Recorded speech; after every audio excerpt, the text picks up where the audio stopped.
From the Rumi Guidebook Oracle. Rumi Oracle Guidebook, excuse me. We are reading number 34. Layla. Put aside your clever schemes, O lover. Be mindless. Be mad. Dive into the heart of the flame. Become fearless. Be like a moth. Turn away from the self and tear down the house. Then come and dwell in the house of love. Be a lover. Live with lovers. Clean your chest from all hostility. Wash it 7 times. Then fill it with the wine of love. Be a chalice for love. Be a chalice. You must be all love to be worthy of the beloved. When going to the gathering of drunks, be a drunk. Become drunk. Your thought takes a course, dragging you in its wake. Move beyond thought. Let your heart lead. Be the leader. When the grace of love is revealed, be a mirror to reflect it. When the beloved's hair is loosened, brush it like a comb. Be a comb. Rumi.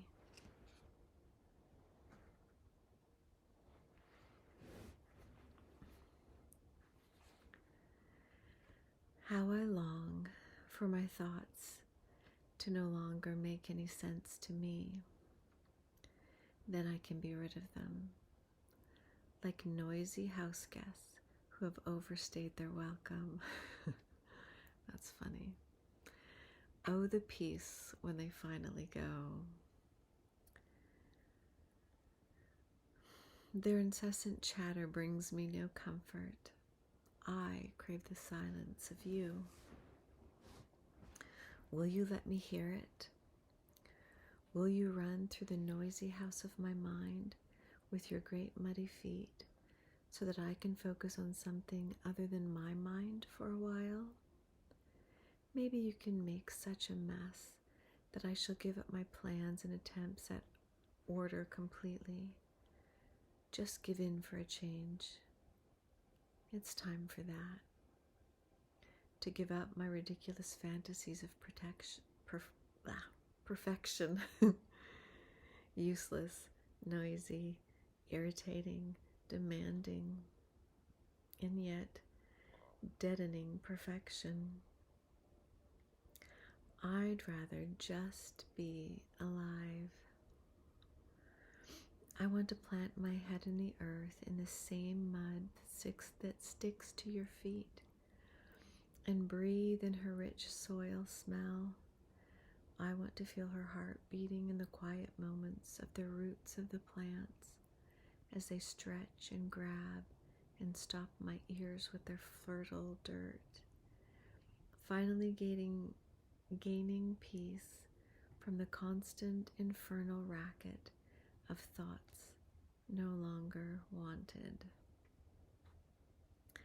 O beloved, how you are to be envied. You are being the gift of no self, no noise, no sense. The great beloved truly wants you to be closer than ever to the wild, universal heart. In that field of love, every electronic device goes haywire, systems collapse, worlds collide, and great stars are born from the chaos. But the real you will sense none of this. You will be staring at your beloved, so intoxicated by love, your tongue will loll out of your mouth, and you'll drool like a bloodhound, and you won't care a hoot. Neither will the great beloved. Such will the passion of your reunion be, that the only thing to matter will be the one great love exploding inside your being. So who cares if you don't know what day it is? What was your job supposed to be again? Or how to make a conversation, let alone intelligent conversation, at the dinner table? Ah, well, you shall not be yourself anymore. You shall not be so appropriate or sociable. Who understands crazy words that fall out of your mouth unchecked by logic or rationality? I do. I know the beloved too. I'm under the same loving spell. I, like you, have no I anymore. I, like you, long for my night of love with the great beloved that ends me forever and renders me only and ever the lover of the great beloved. I call that night forward from my love-crazed heart, as you do now. That Laylat al-Qadar, the night of destiny. Let us run together and pound on the bedroom door of the great beloved. There is no shame. There is nothing else worth holding on to. Let us go now and throw ourselves upon the goodwill of the Creator. Our hair shall be messy and mingle with the curving galaxy, and the planets shall grow rings around them, becoming the many eyes of the great beloved, delightfully bearing witness to our loving, passionate surrender. This oracle brings you a message. You are moving through a period of not knowing, of time in the great void or womb of the Divine Mother. It is in this place the seed can crack open and take root. This cannot happen in the light, where all is seen and recognized. It must happen under the cover of darkness, where only trust can assure one of success.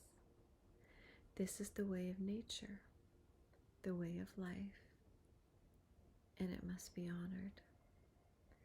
This oracle brings you ancient wisdom. It guides you not to fear the darkness, but to enter into it willingly. It is not for you to become lost, but to find your way. This oracle is saying that in the darkness there is the path. The Tariqat. Do not turn away from it. Let it be. Be with the lack of knowing. When people ask of you so many questions and demand sensible answers to support their notion of reality, do not bow to such unworthiness and fear. Know that their minds may be fearful for your safety and their own, lest your divine madness be contagious, but that their fear is nothing to you, nothing at all.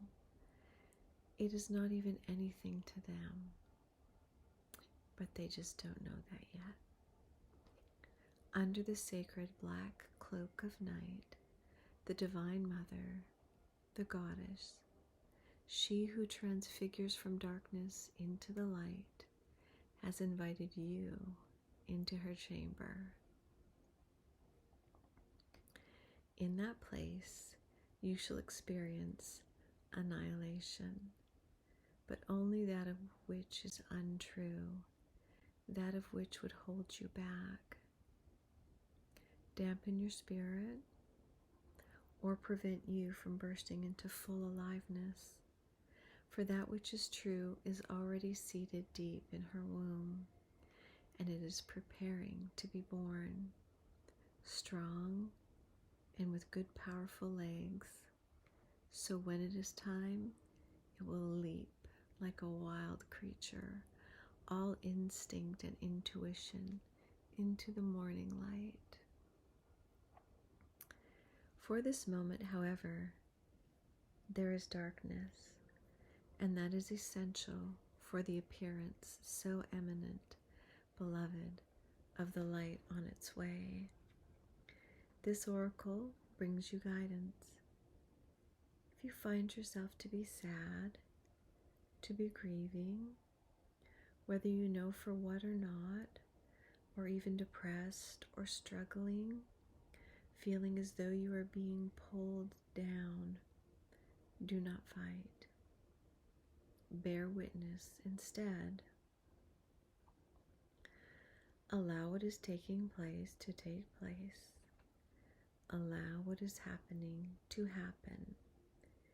You shall find joy in allowing the interplay of darkness and the light to take place according to a greater unfolding rhythm of your own divine growth process. Okay. This is your sacred honoring ritual. Sit in a dark and quiet place if possible. Say aloud, I honor the darkness that serves the all-living light.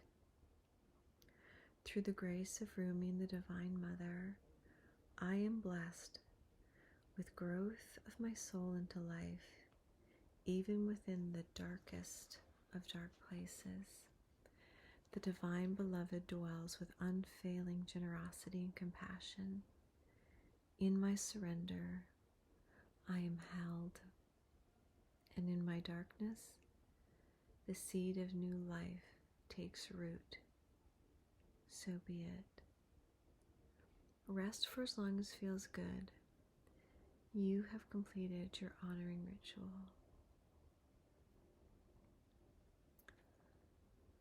When I was just reading that last part, it reminded me of this quote I saw. I think it was on TikTok. Could have been Instagram. I hope I can say it right. The gist of it was something like,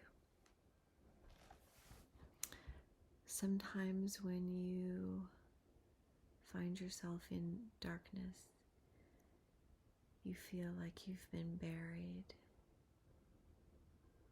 but in reality, you've been planted. Anyways, that just seems to fit with me sometimes. You don't realize, it's darkest right before the sun comes up, right? Anyways, random thoughts. Love and light.